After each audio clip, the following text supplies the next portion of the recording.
En ce quatrième jour de notre neuvaine de préparation à la fête de Notre-Dame-des-Neiges, nous nous tournons aujourd'hui vers Notre-Dame de Guadalupe. Et nous nous tournons vers elle d'une manière un peu particulière puisque en cette année 2020, sa fête coïncide avec notre première journée de pèlerinage en l'honneur de Notre-Dame-des-Neiges pour sa fête. Demain, 12 décembre, c'est effectivement la fête de Notre-Dame de Guadalupe. Et Notre-Dame de Guadalupe va nous aider à mieux encore approfondir, découvrir, nous émerveiller de la beauté de la Vierge Marie, de la beauté même de Notre-Dame-des-Neiges. Peut-être que vous l'avez remarqué, mais les différentes apparitions, comme Lourdes, la rue du Bac, dont nous avons déjà parlé, et puis ce sera d'autres apparitions, la Salette, Pontmain, etc., nous éclairent sur ce que nous contemplons dans le mystère même de Notre-Dame-des-Neiges. C'est comme si chaque apparition mettait en lumière, faisait resplendir avec des rayons différents Notre-Dame-des-Neiges et nous aide à, en la connaissant mieux, bien sûr, en l'aimant encore davantage. Plus nous connaissons la Sainte Vierge, plus nous l'aimons, plus nous connaissons Notre-Dame-des-Neiges, plus nous l'aimons. Et Notre-Dame de Guadalupe va nous éclairer sur le mystère de l'Immaculée Conception que nous contemplons aussi en Notre-Dame-des-Neiges, la femme qui écrase le serpent. Alors nous la contemplons à Lourdes, à la rue du Bac, la Vierge conçue sans péché, toute belle, immaculée, la Vierge qui écrase le serpent. Guadalupe signifie la Vierge qui écrase le serpent, précisément. C'est son nom. C'est Guadalupe. C'est assez extraordinaire. Et cette apparition de Notre-Dame de Guadalupe au XVIe siècle, quelques années après Cotignac, nous dévoile quelque chose de très important dans ce mystère de la femme qui écrase le serpent, dans ce mystère de la nouvelle Ève. Cela met en lumière non seulement la beauté immaculée de Marie, mais aussi sa puissance contre le mal, et en particulier contre la mort, contre les forces de mort, contre les cultures de la mort. À Mexico, au XVIe siècle, après la conquête des Espagnols, nous sommes en pays aztèque. Et dans la région de Mexico se pratique énormément de sacrifices humains, de sacrifices d'enfants. Un nombre tellement grand qu'on en arrive à une catastrophe, une véritable catastrophe de la population. Et il faut absolument, effectivement, que ces sacrifices cessent. Et nous sommes dans ce contexte donc très païen, il faut le dire. Juan Diego, ce jeune Indien, est chrétien. Et le matin, à l'aube, un samedi matin, il sort pour aller au travail et participer au culte divin. Il est au bas de la colline et voilà qu'il entend des chants d'oiseaux tout à fait extraordinaires qu'il n'avait jamais entendus, à la fois mélodieux, majestueux, très doux. Et il est profondément bouleversé, étonné. Nous sommes en plein hiver, tout est aride et sans vie. Et il se dit, mais est-ce possible? Est-ce que je rêve? Est-ce que c'est le paradis dont on nous parle dans la tradition? Il est interpellé. Et, et voilà que apparaît une belle dame, magnifique, rayonnante de lumière. Il reconnaît celle qu'il appellera avec des mots très touchants, ne sachant même pas comment l'appeler tellement l'amour pour cette maman du ciel l'envahit. Il l'appellera de noms majestueux comme Madame, mais aussi ma petite enfant, ma dernière petite enfant, dira-t-il.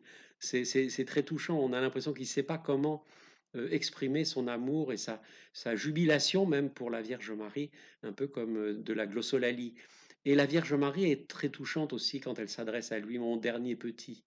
C'est une relation très, très, très simple, très, très belle, très pleine d'humilité et d'amour.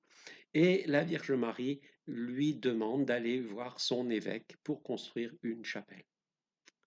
Évidemment, il est étonné, mais il sait qu'il doit y aller. Et ça, donc, c'est la première apparition. Ensuite, le lendemain, donc nous étions le 9 décembre, il se décide donc à aller à l'évêché, demande à rencontrer l'évêque, qu'il accueille, mais qu'il écoute, bien sûr, euh, avec politesse, bienveillance, mais comme le dira Juan Diego lorsqu'il reverra pour la deuxième apparition la Sainte Vierge, il lui dira: j'avais l'impression qu'il ne me croyait pas. Et c'est vrai que l'évêque ne le croyait pas vraiment. Et alors la Vierge Marie lui redit avec beaucoup de douceur et en même temps de fermeté: retourne voir l'évêque, retourne voir l'évêque. Randego est obligé de s'exécuter, il retourne, il a confiance malgré tout, puisque c'est la Sainte Vierge qui le demande. Il retourne voir son évêque qui se montre aussi bienveillant, mais toujours aussi dubitatif. Et il lui dit: écoute, il me faut un signe. Voilà, si tu m'apportes un signe que c'est vraiment la Vierge Marie qui t'est apparue, je croirai. Et donc il repart. Il repart.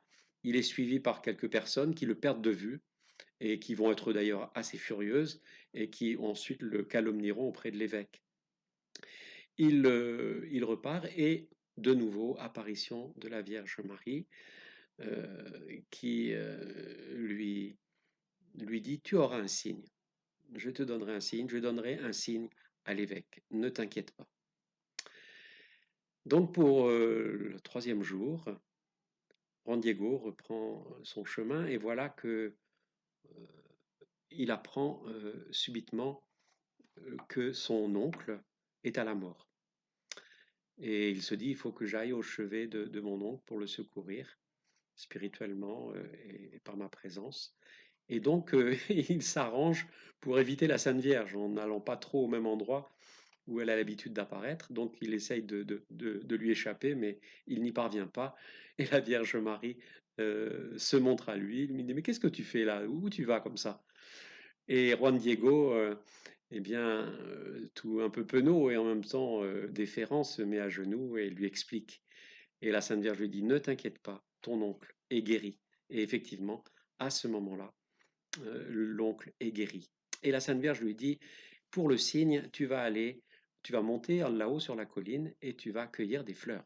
On est en plein hiver, il n'y a jamais de fleurs sur la colline à ce moment-là. C'est d'ailleurs un pays très aride, quand pousse quelque chose, c'est quelques brins d'herbe.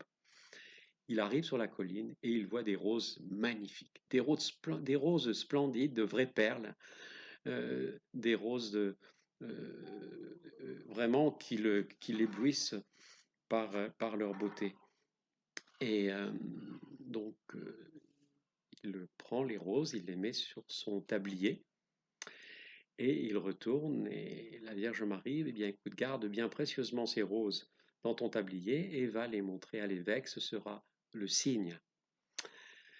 Juan Diego s'exécute, il retourne à l'évêché, on le fait longtemps attendre et ceux qui le voient voient les roses, donc ils sont extrêmement surpris, ils veulent se saisir des roses, mais quand ils approchent les mains, les roses s'imprègnent sur le tablier et on ne peut pas les toucher, on ne peut pas les saisir.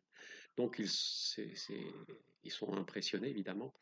Et voilà que l'évêque arrive et Juan Diego ouvre son tablier, les roses apparaissent, tombent par terre, roses magnifiques qui embaument, parfumées, et un, un autre signe qui est inattendu apparaît sur le tablier, une photographie de la Vierge Marie, de l'apparition de la Vierge Marie.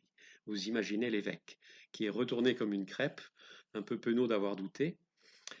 Et c'est le grand miracle de Notre-Dame de Guadalupe que l'on peut encore constater aujourd'hui parce que cette image est vraiment comme le Saint-Suaire de Turin, une image miraculeuse. Des couleurs dans une matière inexpliquée selon les scientifiques.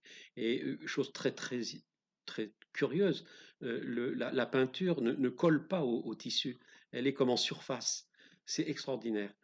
et on observera la constellation du moment même de l'apparition qui s'est inscrit sur le manteau de la Sainte Vierge. Et puis alors, l'autre prodige étonnant, c'est que dans les pupilles, dans les yeux de la Vierge Marie, apparaissent, et il y aura beaucoup d'études scientifiques sur, qui vont, confirmer ce miracle étonnant, apparaissent un certain nombre de personnages, dont l'évêque, Juan Diego, au moment même au moment où on découvrira, après coup bien sûr, pas sur le champ, bien plus tard, on découvrira donc cette scène du miracle devant l'évêque, entouré de différents personnages, dont une famille qui se trouvait là aussi. Et cela, évidemment, est étonnant et est objet de grandes réflexions et de grandes méditations sur le sens, le pourquoi de ces personnages, notamment de cette famille, hein, comme si la Vierge Marie avait dans la prunelle de ses yeux une attention particulière pour la famille. Les autres personnages sont très divers. Ils nous montrent aussi l'amour universel du cœur de notre Maman du Ciel pour toute personne humaine, quelle que soit sa couleur de peau, sa race, son appartenance.